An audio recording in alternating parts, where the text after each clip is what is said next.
পারি না, ঠিক রাত্রেবেলা ঘুমিয়ে যাই, কিন্তু সকালবেলা গিয়ে আমার খুব মন খারাপ হয় যে আমি রাত্রিবেলা লাইভে আসতে পারিনি, তোমাদের সঙ্গে কথা বলতে পারিনি। তোমাদের সঙ্গে কথা না বলতে পারলে আমারও খুব খারাপ লাগে। একদম সত্যি কথা বলছি, আমারও লাইভে না আসতে পারলে খুবই খারাপ লাগে। কিন্তু কি করবো বলো, যে মেয়েকে ঘুম পাড়াতে যাই, মেয়ে ঘুমাবে কি, মেয়ের আগে আমিই ঘুমিয়ে পড়ি। এইরকম হয়েছে আমার ব্যাপারটা, ঠিক আছে। তারপর লিখেছে হরে কৃষ্ণ, আশীর্বাদ করি এইভাবেই এগিয়ে যাও তুমি, চিরকাল আমাদের মাঝে থেকো তুমি। হরে কৃষ্ণ। অবশ্যই তোমাদের নিয়েই আমার সব। কি বলো তো, আজকে আমার চ্যানেলে 5,000 সাবস্ক্রাইবার পূর্ণ হয়েছে শুধু তোমাদের ভালোবাসা আর তোমাদের আশীর্বাদের জন্য, ঠিক আছে। তোমাদের আশীর্বাদ আর তোমাদের ভালোবাসা না থাকলে কিছুই হবে না, ঠিক আছে। আজকে বড় বড় সব ইউটিউবাররা কোথা থেকে তৈরি হয়েছে? তোমাদের ভালোবাসার জন্য, তোমাদের আশীর্বাদের জন্য, ঠিক আছে। আমারও বড় হওয়ার ইচ্ছা নেই। আমি আশা করে একটা চ্যানেল খুলেছি, মনে খুব আশা আছে। দুটো চ্যানেল আমার বর্তমানে, এখনো 3টে চ্যানেল আছে, ঠিক আছে। তোমাদের আশীর্বাদ, তোমাদের ভালোবাসা অবশ্যই দরকার, ঠিক আছে। তোমরাই সব। তারপর লিখেছো বৌদি তোমার মুখটা খুব মিষ্টি দেখতে, যে কেউ তোমার প্রেমে পড়ে যাবে।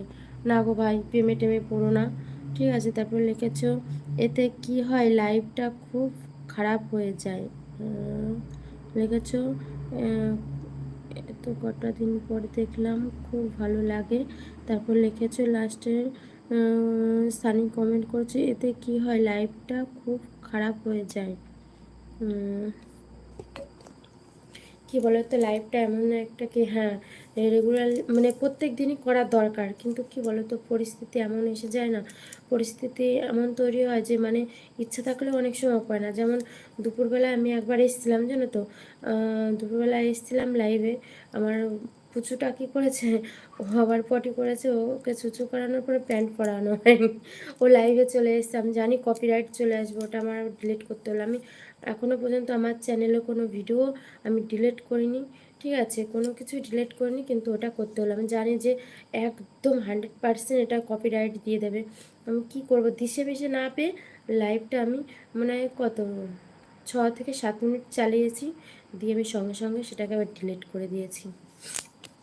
তারপর লিখেছো আপনাদের দেশে আমাদের বাংলাদেশের রূপকার জননেত্রী দেশরত্ন বঙ্গকন্যা শেখ হাসিনা আছে, তার জন্য আশীর্বাদ করবেন আর তাকে জায়গা দেওয়ার জন্য অনেক দোয়া রইল ভারতবাসীর জন্য।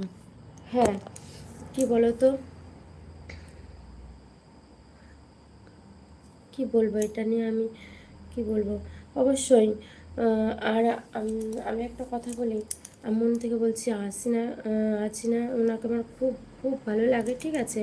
একদম মন থেকে বলছি, সত্যি কথা বলছি, খুবই ভালো লাগে ওনাকে, ঠিক আছে। তারপর লিখেছ হরে কৃষ্ণ, মাছ মাছে চিনে মাছ চিনে জাল, গাছ চিনে কি, গাছ চিনে মাটি। এ লাইভে তুমি সবার চোখের হীরের চেয়েও খাঁটি। আচ্ছা, মানুষ তুমি, মানুষ আমি, মানুষ তুমি, মানুষ আমি, মানুষ হয়ে মানুষের সম্মান দেওয়া হলো আনন্দমূল। আনন্দমূল। সবাইকে বলি কেউ খারাপ কিছু লিখো না মানুষ হয়ে। সত্যি কথা কি জানো তো, খুব ভালো লাগলো তোমার কমেন্ট করে, খুব সুন্দর লাগলো দাদাভাই। জানো না, আমি কিছু কিছু লোক আছে, ঠিক আছে, তারা লাইভে আসে এই বাজে কমেন্ট করার জন্য। তুমি যতই বলো, আর যদি তুমি ভাবো যে আমি একটা জিনিস দেখেছি, আমাকে যখন প্রথমে আমি যখন রাত করে লাইভে আসি, আমার তো রাত করে আসতে হবে, কারণ আমার পুচুটা আছে, আমার পুচুটাকে নিয়ে আমি লাইভ করতে পারি না, ঠিক আছে।